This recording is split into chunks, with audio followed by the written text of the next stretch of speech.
Hey, good morning, you guys. Or good afternoon already. It's even afternoon on the West Coast. It's Monday. Happy Hot Mess Monday. I'm Sugar Jones. I'm your hot mess in residence. And we get together on Mondays and talk about the hot messes in life. Right now, all of life is a hot mess. It's just a crazy, crazy hot mess.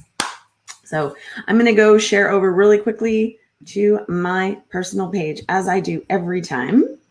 But so how are you guys doing? How are you handling the Mercury retrograde?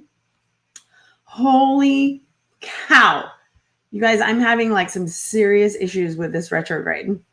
It is insane. So let me see. Why can't I share? Don't know. Don't know why I can't, but that's okay. All right. So for this Mercury retrograde, this is a crazy, crazy Mercury retrograde. We're going to talk about the difference between self-care and selfishness in just a little bit. But I just got to get this off my chest, and I got to find out, is anybody else having any issues with any Mercury retrograde problems? Yes, Ashley. Ashley is also having problems with Mercury retrograde. Oh my God, girl. Tell me what happened. Oh, the hair. So anyway, I was using my phone on Sunday, and the screen just kind of, for a few days, it started like, kind of like not responding to my finger. And I'm like, I know I pressed that. Why isn't it doing it? Or why is it misspelling this over and over and over again? And so by Sunday, I don't know what happened. I must have offended my phone, taking too much video of myself roller skating. I don't know, but it just completely glitched out, and it just started opening up apps and doing this and that. And I was like, oh my God, my phone is going to end up tweeting some scandalous images to Twitter or something. I'm like, holy shit. So I couldn't get it to turn off. I was like stuck in a friend's, clubhouse room where he's like giving advice about like how to put your best face forward on your profile pic. And I was like, I can't even get out of this damn room. And he kept like pulling me up as a speaker. I'm like, no offense. I just cannot make my phone work. So I tried all kinds of, I tried resetting it. I tried everything. I finally had to run around to every store to try and find an unlocked iPhone. I finally found one at Walmart, and that shit was not cheap. So I had to do that, switched out the SIM card, got back online, did what I needed to do. Monday morning, I wake up, phone's fine. It's fine. So I now am the owner of 2 phones, which I guess I needed a business phone anyway. So whatever, it's fine. I have the phone. So if anybody else has had anything else. Now, Ashley's saying that her energy is bland and she needs a vacation. Girl, I always need a vacation. But the really kind of interesting thing about this Mercury retrograde, it is affecting our personal energy. It's not communications and transportation only right now. It is like really seriously affecting our energy. So I'm going to read this really quickly. This Mercury retrograde lasts from January 30th until February 21st. And you remember, like, there's a shadow before and after too. So a few days before and after. The Mercury retrograde jumps 5 other planets in Aquarius: Venus, Jupiter, Saturn. Well, the sun is not a planet. Okay. So 5 other heavenly bodies. Okay. Venus, Jupiter, Saturn, the sun. And then on the 11th, the new moon. So there's like all this stuff lining up to just mess with us. So it's going to be a hot mess of a couple of weeks. So buckle up, Buttercup. It's going to be fun. So anyway, I was able to Saturday was when my phone died. Sunday, everything turned out okay. Today is Monday. My bad. So Saturday, I was doing the thing, ran around with the phone. Sunday, I woke up. Everything was fine. I have 2 phones now.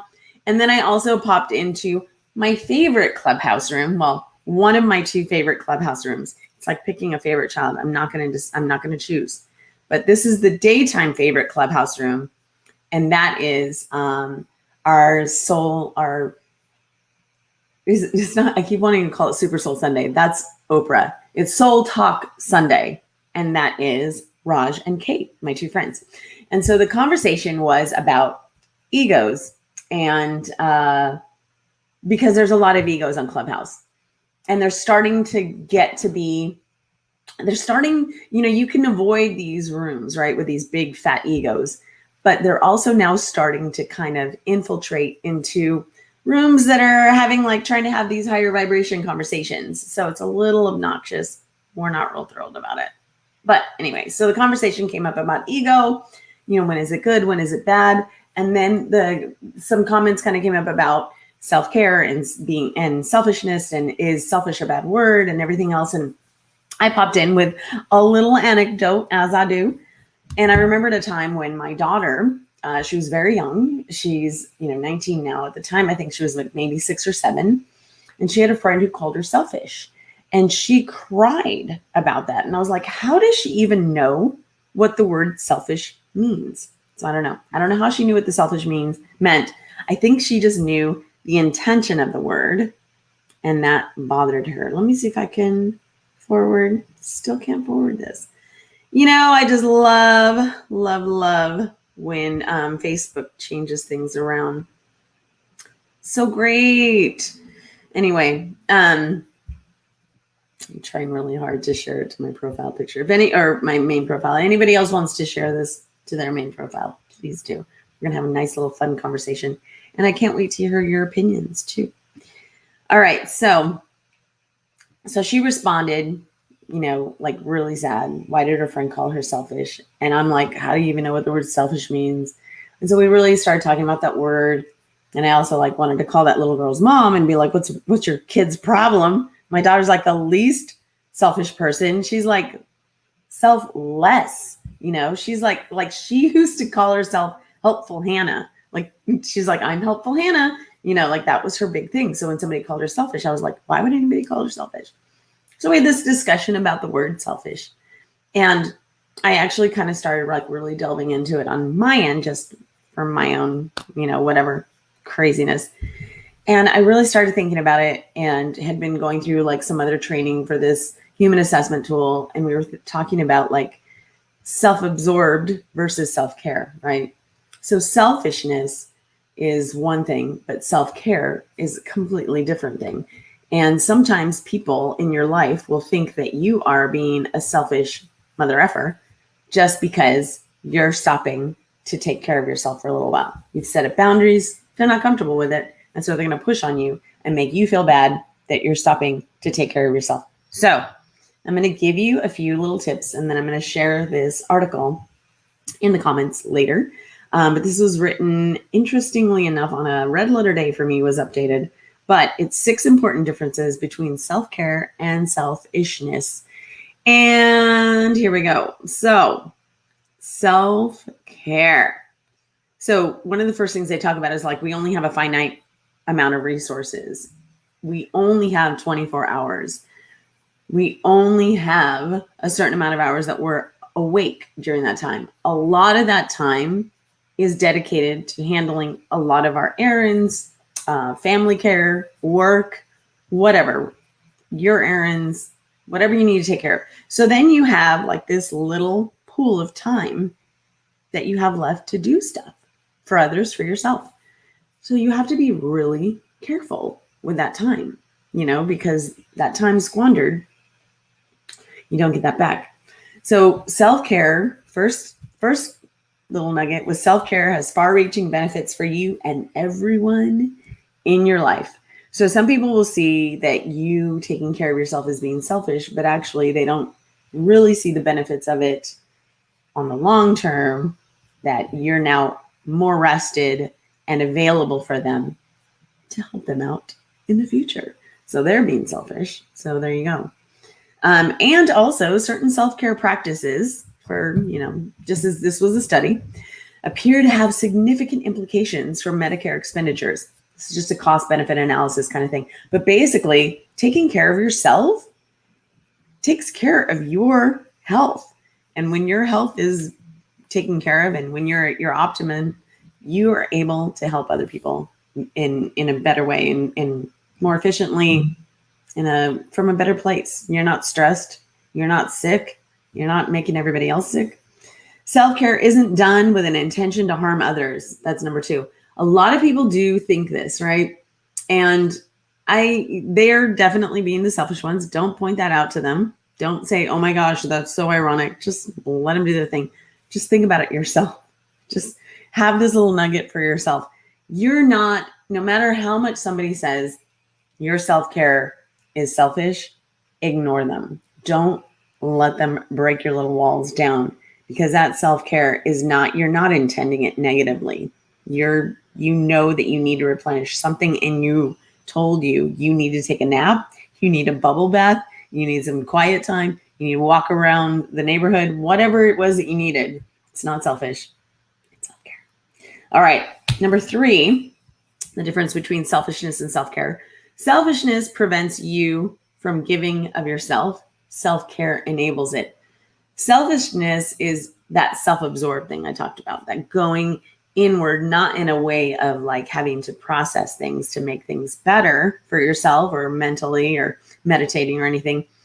It's that going inward and just feeding your own needs, not thinking of the greater good. Now, you don't always have to think of the greater good, but we should. You don't live on this planet by yourself. So selfishness, when you go inside and you're just like, me, gotta have it, I need it first, not so great. So that's a very different scenario than self-care that allows you to replenish yourself again in order to be able to go out into, I keep hitting the mic. I just set up a new mic, so guys, check it out. I have a new mic. I hope it's working. I think it's working. It seems to be working. Anyway, self-care enables your ability to give of yourself more. Number 4, self-care builds strength,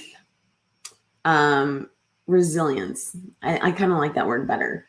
Once you start taking care of yourself, you kind of get used to that boundary, that time, that appointment with yourself to check in, chill out, relax, have a, cocktail, a walk, whatever. And then you start to be like, hey, I'm a better person because of this self-care. So your boundaries start to strengthen. Your immune system even starts to get better, you guys. Your health gets better. Your mental health gets better. Everything gets better with self-care. You become more resilient mentally, physically, spiritually, emotionally, everythingly. So it's a good thing. Number 4, self-care builds strength. And my word is resilience. Number 5, self-care helps bring out the best in you. Pretty much goes back to what we've been saying this entire time. Think of the last time that you went and, just took a nap even. Just decided that, you know what, I'm not even going to pretend that I am going to be able to push through this afternoon with like a 5-hour energy drink. And then you stopped, you gave in to that nap, and you were able to get up and power through the rest of the night with all the work you needed to get done. Homework, work, housework, fun stuff, whatever, hanging out with your friends. That nap came in really handy, didn't it? So always remember that. And yeah, I've mentioned nap a few times, you guys. I used to have issues with naps. Raise your hand if you're a napper. Anybody that's watching later, give me a little heart or a like if you love your naps. But I absolutely love my naps. Every afternoon, right at 3, my eyes just start to shut down. I don't schedule anything. I try really, really hard not to schedule anything at 3 o'clock in the afternoon, because that's around the time my eyes start to shut down. And then I go and I lay down on my nice little blue velvet couch. And I just take it all in and just snooze. Half hour, an hour, sometimes 2 hours, depending on what my body needs. Sometimes just 10 minutes or 15 minutes. But once I wake up, I'm good to go for like another 5 hours. Watch out. If I miss my nap, I'm ridiculously just hopeless the rest of the night. So you can always tell at 7 o'clock in the evening when I haven't taken my nap, I'm just sitting there like dead. So naps. Number 6, selfishness excludes others, whereas self-care does not. I feel like we already said that, but basically Just reiterating and confirming self-care is good. Selfishness is bad. Don't be a selfish bastard. Practice some self-care so that you can go out into the world and help take care of other people and help take care of just the world itself. Because really, like, my whole thing this year is to vibe higher, and vibing higher includes helping others, contributing to your community, just sharing whatever knowledge, information, resources, time you have to share with others. Because as we've seen in the last year, we really, really need each other a lot more than we ever thought. And this whole year, this whole season has just torn everything down, and we get to rebuild it. And I want to rebuild it in a way where we are always sharing our resources and sharing of each other, sharing ourselves with others. The only way that we're going to be able to make that happen is if we practice some self-care. So what do? So again, let's take some naps. Let's have little spa days, but you don't even have to do that. You could just turn on your favorite music and just dance around the kitchen. You could buy a pair of roller skates and start skating in your driveway. You could just call a friend on the phone, pick it up, and just ring them. Unless they're those people that are like, text me first, or, oh my God, I never pick up the phone. I feel like that's kind of going away because people are liking hearing each other's voices now, since we've all been so spread out and isolated for a good year. At least a lot of people have been.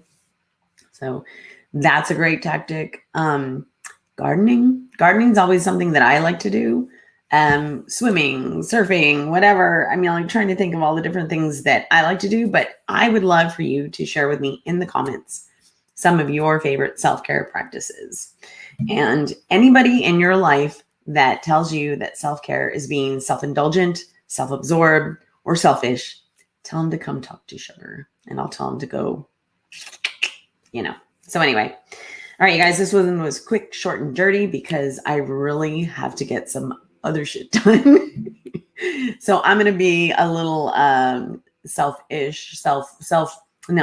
self-caring and boundarying with my time. I'm going to go take care of those things, and I will see you next Monday. All right, guys, have a great week. Be careful with that Mercury retrograde. It's a motherfucker.